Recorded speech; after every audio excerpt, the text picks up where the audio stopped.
Hello guys, what's up? So this is our life. Ngayon medyo busy tayo kasi meron tayong ginagawang paupahan, tapos bibili pa tayo ng mga stocks para sa ating business. Ayan, so samahan nyo kami ngayon and this is it, pansit.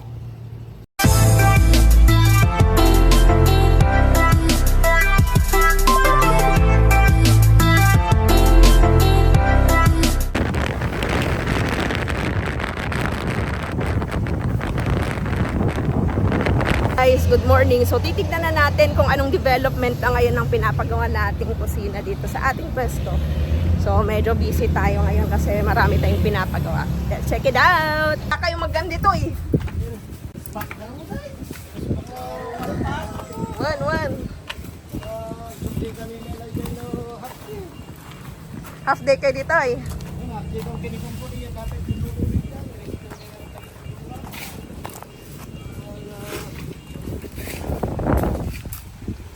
Ay, malpas ng dato.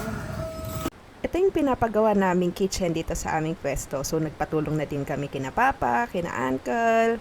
And we know na medyo busy sila pero kailangan na kasing tapusin to lalo na tag-ulan na. And excited na din kami na matapos to. At least meron na kaming kitchen. Simple muna yung gagawin naming kitchen. Pero at least maayos na din siya kasi tag-ulan na naman. Let's go!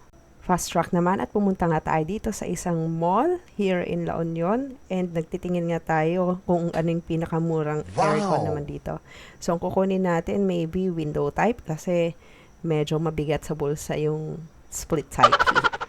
Comment down below kung meron kayong masuggest and nagtitingin lang naman kami, window shopping.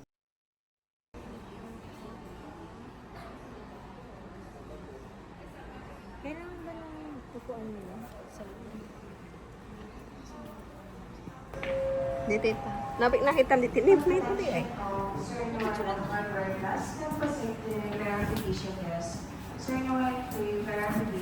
Ma? Hindi mo makikita yung sarili mo masyado. Mayat. Hindi ay. Sa? Awan tikwana, miro na. Ura yan ah. Ang daming palang kailangan pag magpapatransyan ka o magpaparent ka. Ano bang mas maganda guys? Wood ba? O kahit yung plastic na lang? Kung plastic na lang, hindi na kami bibili ng cabinet na ganito. Kaya yon, pero kailangan para mas maganda. So guys, magkakanvas tayo ng window naman na tayo dito. One more thing, kailangan gumastos pa ng pang window kasi yung box transient namin wala pang window. Kaya magtatanong tayo ngayon kung magkakano ang sliding window. And yung iniisip nga namin is yung window na kulay white, yung frame, and maybe yung puti din na glass.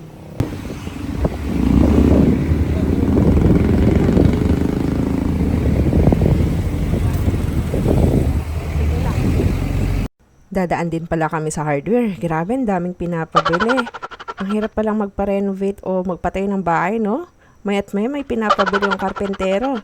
Pero ganun talaga, kailangan din ng pera pero kailangan mag-invest. So eto nga, bumili na din kami ng pintor para sa pipinturahan natin yung wall.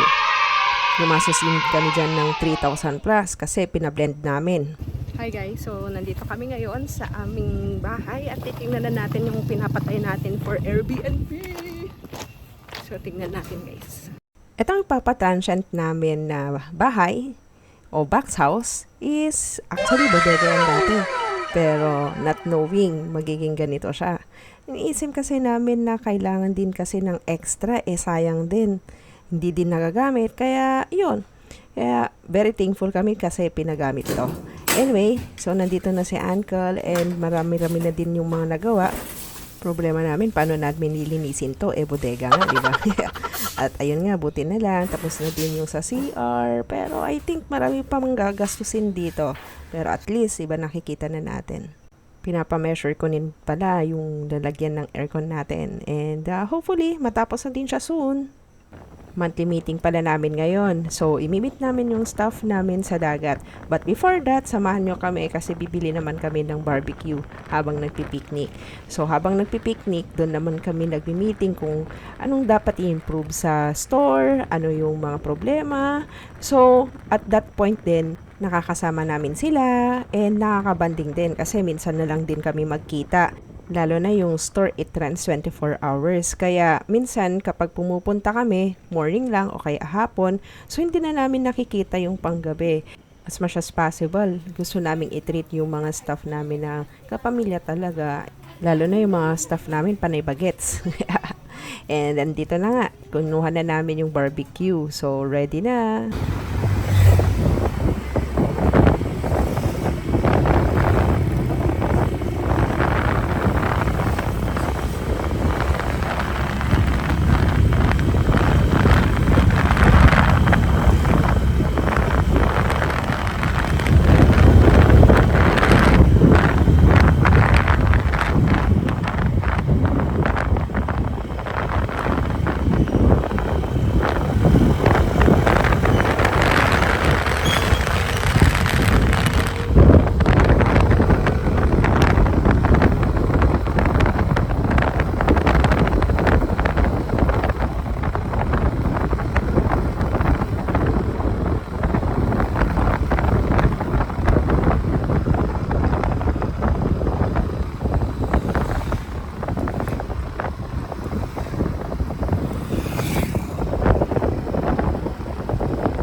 Madating